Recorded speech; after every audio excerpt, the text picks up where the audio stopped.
جس کے پاس دنیاوی طاقت زیادہ ہوگی وہی غالب آئے گا. تم اپنے دشمنوں سے طاقت اور تعداد کی بنیاد پر لڑائی نہیں کرتے بلکہ اللہ کے اوپر اعتماد کرے تم لڑائی کیا کرتے ہو. تو یہ 5 اصول اس آیت کے اندر اللہ تعالیٰ بیان فرمائے ہیں ان لوگوں کے لیے جو اللہ تعالیٰ کی مدد کو حاصل کرنا چاہتے ہیں. پہلی چیز کیا ہے؟ اللہ تعالیٰ کے اوپر ایمان لے آنا. پہلی چیز کیا ہے؟ اللہ پر ایمان. دوسری چیز کیا ہے؟ نماز قائم کرنا. تیسری چیز کیا ہے؟ زکات دینا. چوتھی چیز کیا ہے؟ بھلائی کا حکم دینا. اور 5ویں چیز کیا ہے؟ برائی سے روکنا. مجھے یاد آیا امام ابن کثیر رحمہ اللہ البدایہ والنہایہ کے اندر لکھتے ہیں. البدایہ والنہایہ ان کی تاریخ کی بڑی مشہور کتاب ہے کہ جنگ یرموک کے موقع پر کس سنہ پیش آئی جنگ یرموک؟ جنگ یرموک کس سنہ پیش آئی تھی؟ اپنی تاریخ اپنے ہی کو نہیں معلوم ہے. حضرت ابوبکر صدیق رضی اللہ عنہ کے آخری دور خلافت میں اور حضرت عمر فاروق رضی اللہ عنہ کے شروع دور خلافت میں جنگ یرموک کا واقعہ پیش آیا تھا. اور واللہ میں ہر اردو پڑھنے والے سے کہوں گا کہ اس جنگ کا واقعہ تاریخ کی کتابوں میں دیکھ کر کے پڑھ لے. تاریخ کی کتابوں میں دیکھ کر کے پڑھے اور دیکھے کہ اللہ تعالیٰ کی مدد کس طریقے سے آتی ہے. کافروں کی تعداد لاکھوں سے بڑی ہوئی تھی اور مسلمان چاروں طرف سے اکٹھا ہو کر کے آئے ہیں. تو بہت جن لوگوں نے لکھا وہ کہتے ہیں ان کی تعداد 30,000 تک پہنچی تھی مسلمانوں. کہاں لاکھ 2 لاکھ اور 3 لاکھ اور کہاں صرف 30,000. کوئی مقابلہ ہے؟ ہتھیار بھی ان کے پاس زیادہ, تعداد بھی ان کی زیادہ, علاقہ بھی ان کا ہے. مسلمانوں کے پاس ہتھیار بھی کم ہے اور تعداد بھی کم ہے, لیکن ان کے پاس ایک ایسی طاقت موجود تھی جو ان کے پاس کافروں کے پاس موجود نہیں تھی. وہ کس کی طاقت تھی؟ اللہ تعالیٰ کی طاقت تھی. اسے جیت کس کی ہوئی ہے؟ مومنوں کی. جس کے ساتھ اللہ رہے گا اسے کوئی ہرا سکتا ہے؟ نہیں ہرا سکتا ہے. حضرت موسیٰ علیہ الصلوۃ والسلام جب فرعون سے بھاگے اور سمندر کے کنارے پہنچے ہیں تو پیچھے سے فرعون بدبخت اپنا لشکر لے کر کے پہنچ گیا. سورج نکل رہا تھا, سورج نکل رہا تھا. موسیٰ علیہ السلام کی قوم پریشان ہو گئی. کیوں؟ سامنے سمندر ہے, آگے بڑھیں تو ڈوبیں گے, اور پیچھے دشمن کا لشکر ہے, پیچھے مڑے تو مارے جائیں گے. ہتھیار بھی نہیں اپنے پاس تو, اور لڑائی کا کوئی طریقہ بھی نہیں معلوم. غلامی کی زندگی بسر کر رہے سارے کے سارے لوگ پریشان ہو گئے. کیا کہتے ہیں؟ ارے موسیٰ اب تو مار ڈالے گئے. چیخ پڑی قوم, انا لمدرکون, اب تو ہم ہلاک اور برباد کر دیے گئے. اے موسیٰ, غلامی ہی کی زندگی بہتر تھی, کم سے کم زندگی تو ملی تھی, روٹی تو ملتی تھی, ذلت کی زندگی ہی تو تھی. لیکن اب تو مارے گئے, آگے بڑھے تو کیا ہے؟ سمندر ہے, اور پیچھے بڑھے تو کیا ہے؟ پیچھے مڑے تو کیا ہے؟ دشمن ہے, دنیا کا لشکر ہے. بچنے کوئی صورت تھی؟ لیکن موسیٰ علیہ السلام نے کیا فرمایا تھا؟ کیا فرمایا تھا؟ کلا ان معی ربی سیہدین. ہرگز نہیں ایسا ہو سکتا, اللہ میرے ساتھ ہے, میری مدد کرے گا. کیا جواب دیا تھا؟ ان معی ربی سیہدین, اللہ میرے ساتھ ہے, میرا رب وہ میری مدد ضرور کرے گا, مجھے سیدھے راستے پر لے کر کے چلے گا. یہ ہے ایمان. دنیاوی اعتبار سے بھاگ نکلنے کی کوئی صورت نہیں ہے. دنیاوی اعتبار سے بھاگ نکلنے کی کوئی صورت نہیں ہے. یقین ہو گیا ہے دنیا کے اعتبار سے کہ آپ مارے گئے, یا سمندر میں ڈوبیں گے یا دشمن مارے گا. لیکن اللہ کے اوپر اعتماد, ایک نبی کہا, وہ کیا کہتا ہے اللہ کا نبی؟ کلا, ہرگز ایسا نہیں ہو سکتا, اللہ ہمیں کبھی ضائع اور برباد نہیں کرے گا. ان معی ربی سیہدین, میرے ساتھ میرا رب ہے, مجھے ہدایت کے راستے پہ لے آئے گا, مجھے صحیح راستے پہ لے چلے گا جہاں دشمنوں کا خطرہ نہیں ہوگا. حکم کیا ہوا کہ موسیٰ دیکھتے کیا ہو؟ سمندر کے اندر پانی کس نے جاری کیا ہے؟ روک بھی سکتا ہے اللہ تعالیٰ, کہ نہیں روک سکتا؟ روک سکتا ہے. حکم دیا موسیٰ علیہ السلام کو کہ اپنی چھڑی مارو, 1 نہیں 12 راستے تمہارے لیے بن جائیں گے. تمہاری قوم ایک راستہ ڈھونڈ رہی ہے, دیکھو ہم 12 راستے ادھر سے نکال دیتے ہیں. 1 چھڑی ماری اور 12 راستے بن گئے, قوم پار ہو گئی. تو جس کے ساتھ اللہ رہے گا وہ کامیاب, اور جس کے ساتھ اللہ نہیں وہ ہر جگہ ناکام ہے. تو جب روم کی فوج جو لاکھوں کی تعداد میں تھی، اتنی بڑی تعداد میں مسلمانوں کے پاس مسلمانوں سے مقابلہ کرنے کے لیے ابھی تک کوئی فوج آئی نہیں تھی، اتنا ہتھیار اتنا سامان لے کر کے آئی تھی۔ واللہ میں کہتا ہوں اگر آپ پڑھنے لگیں تو اس جنگ کے واقعات آپ پڑھتے جائیں گے، کھانا سامنے رکھا ہے اور آپ بھول جائیں گے، اتنے دلچسپ واقعات ہیں جنگ یرموک کے۔ بھاگ کر کے اس فوج کہاں رکتی ہے؟ جا کر کے ترکیہ میں رکتی ہے، اور کیسے روم کے پاس جب پہنچے ہیں تو کہتا ہے ارے بتاؤ تو، ارے بدبختو تعداد تمہاری زیادہ ہے کہ ان کی زیادہ ہے؟ کہا تعداد تمہاری زیادہ ہے، ہتھیار تمہارے پاس زیادہ ہیں کہ ان کے پاس زیادہ ہیں؟ ہتھیار تمہارے پاس زیادہ ہیں۔ تو ارے بدبختو آخر ہارے تم کیوں؟ وجہ کیا ہے ہارنے کی؟ ایک بوڑھا اٹھتا ہے جو جھوٹا ہے لیکن سچ کہہ گیا وہاں پر کہ فرق یہ ہے کہ وہ لوگ رات کو نماز پڑھتے ہیں اور دن کو روزہ رکھتے ہیں۔ لڑائی کے میدان میں بھی تہجد کی نماز نہیں چھوٹتی تھی، آج یہاں فرض نمازیں بھی چھوٹ رہی ہیں۔ سوچیں اللہ کی مدد آئے تو کہاں سے آئے؟ ابھی تفصیل آ رہی ہے۔ وہ لوگ راتوں کو نماز پڑھتے ہیں، دن کو روزہ رکھتے ہیں، مظلوم کا حق دلواتے ہیں، بھلائی کا حکم دیتے ہیں، برائی سے روکتے ہیں، اور آپس میں سب کے سب برابری کا برتاؤ اور معاملہ کرتے ہیں، کوئی چھوٹا بڑا اس کے اندر نہیں ہوتا ہے۔ یہ ہے ان کے جیتنے کے اسباب۔ اور ہم اس لیے کہ ہم زنا کرتے ہیں، ہم شراب پیتے ہیں، ہم مظلوموں کا حق کھاتے ہیں، ہم بھلائی کا حکم نہیں دیتے، ہمارے اندر ساری برائیاں پائی جاتی ہیں، یہی وجہ ہے ہمارے اور ہارنے کی۔ تو عرض میں کر رہا تھا کہ سب سے پہلی چیز مسلمان کے کامیابی کی اور اللہ تعالیٰ کی مدد کے حاصل ہونے کیا ہے؟ ایمان باللہ، اللہ تعالیٰ کے اوپر ایمان لے آنا ہے۔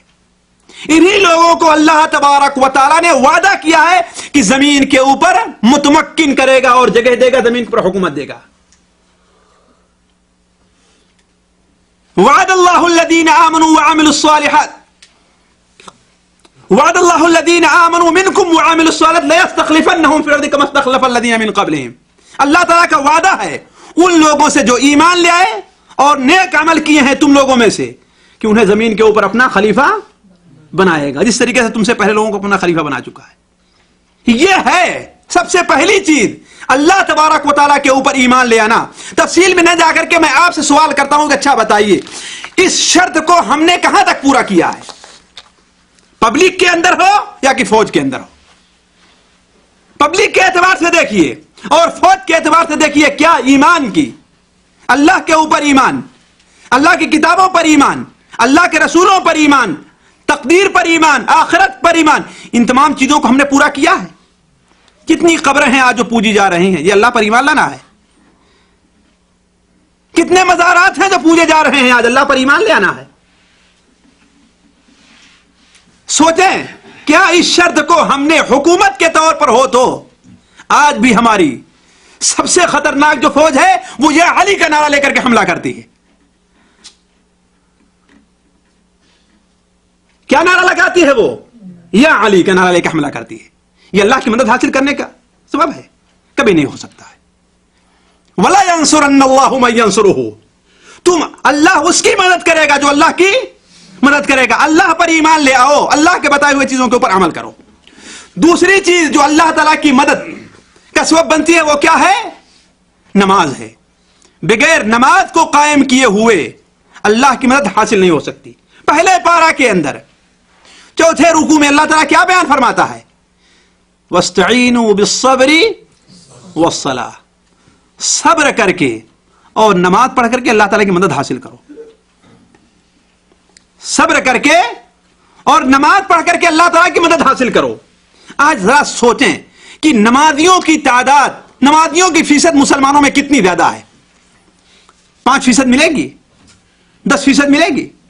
وہ بھی 5% والے جو پڑھتے ہیں ان کا حال یہ ہے کہ مسجد میں اگر امام کو پیسے سے رکھا ہے، اگر امام آدھا منٹ لیٹ ہو گیا تو اس کی خیریت نہیں ہے کہ نہیں ہے یہ بات؟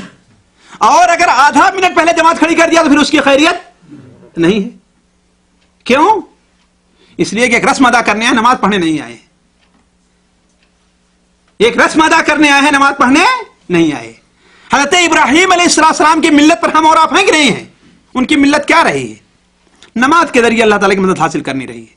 بخاری شریف، مسلم شریف وغیرہ کے اندر ہے کہ جب ظالم نے حضرت سارہ کو اپنے پاس بلا لیا تو ابراہیم علیہ السلام کیا کرے؟ سفارش کے لیے دوڑنے لگے، وہ سورس لگانے کے لیے دوڑنے لگے، یا کیا کرنے لگے ہیں؟ وضو کیا اور نماز پڑھنے کے لیے کھڑے ہو گئے. وضو کیا اور نماز پڑھنے کے لیے کھڑے ہو گئے. اور حضرت سارہ بھی جب دیکھا کہ شیطان ہمارے اوپر اپنا ہاتھ بڑھانا چاہتا ہے ہماری طرف، تو سیدھے اللہ تعالیٰ کے لیے نماز پڑھنے کھڑی ہو گئی ہے. نتیجہ کیا ہوا کہ دشمن کے ہاتھوں میں کب کبھی تاری ہو گئی. 2-3 بار ایسا ہوا اور اسے چھوڑتا ہے. جب حضرت سارہ واپس آتی ہیں تو حضرت ابراہیم السلام کیا کر رہے تھے؟ اس وقت نماز کے لیے کھڑے ہوئے تھے. وَاسْتَعِينُوا بِالصَّبْرِ وَالصَّلَاةِ.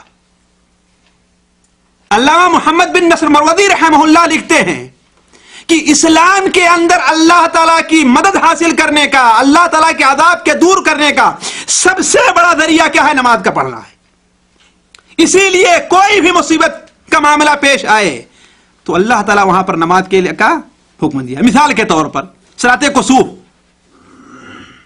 صلاۃ کسوف کب پڑھی جاتی ہے؟ جب یہ خطرہ ہو کہ یہ چاند یا سورج کی روشنی اب خطرے میں ہے. جس اللہ نے سورج کو، روشنی کو چند منٹ کے لیے، چند سیکنڈ اور چند گھنٹے کے لیے چھین لیا ہے، وہ مستقل اس کو چھین سکتا ہے کہ نہیں ہے؟ اس لیے مسلمان نماز کے لیے بھاگتا ہے. بارش نہیں ہوتی ہے تو اللہ کی مدد کے لیے کہاں نکلتے ہیں؟ میدان میں نکلتے ہیں، نماز پڑھنے کے لیے نہیں پڑھتے. تو وَاسْتَعِينُوا بِالصَّبْرِ وَالصَّلَاةِ. اللہ تعالیٰ کی مدد حاصل کرو صبر کر کے اور نماز پڑھ کر کے.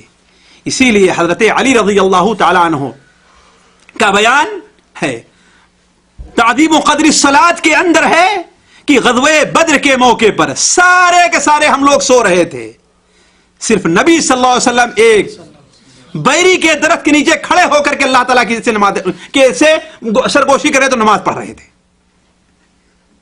اس لیے حضرت حذیفہ کی روایت ہے ابو داؤد شریف میں، کان اذا حزبہ امر صلی.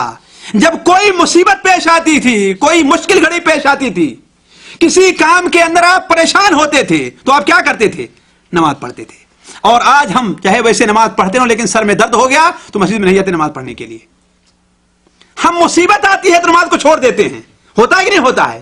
بیمار ہوتے ہیں تو نماز کو چھوڑ دیتے ہیں. اس کا مطلب ہے کہ ہماری نماز اللہ تعالیٰ کے لیے نہیں ہے، کچھ خلل ہے کہیں پر. اس کو دوبارہ اس کا حساب چیک کرنا چاہیے کہ یہ خلل ہے کہاں سے. حضرت حذیفہ رضی اللہ تعالی عنہ بیان کرتے ہیں کہ غزوہ خندق کے موقع پر، غزوہ خندق کس سنہ پیش آئی تھی؟ غزوہ خندق کس سن میں ہے؟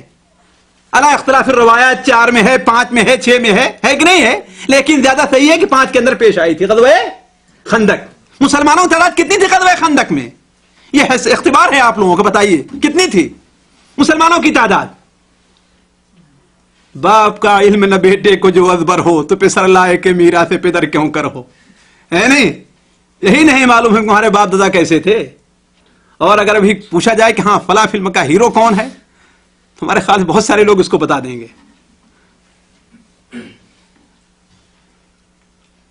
مسلمانوں کی تعداد کل کتنی تھی غزوہ خندق میں؟ 3000 بھی مشکل سے پوری ہو رہی تھی. کتنا؟ اور کافروں کی تعداد کتنی تھی؟ ہاں 10,000. ماشاء اللہ. چلیے کچھ تو یاد ہے نا. کتنی تعداد تھی؟ 10,000 تھی. مشرکین، یہود، مشرکین کے حلفاء اور قبیلے بنو غطفان کے لوگ سب ملا کر کتنے تھے؟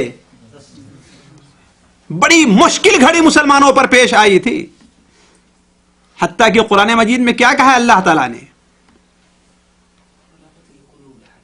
وَبَلَغَتِ الْقُلُوبُ الْحَنَاجِرَ وَتَظُنُّونَ بِاللَّهِ الظُّنُونَ. تمہارے دل گلے تک آ گئے تھے، دیدے تمہارے پتھرا گئے تھے اب کہ اب بچنے کی کوئی صورت نہیں ہے.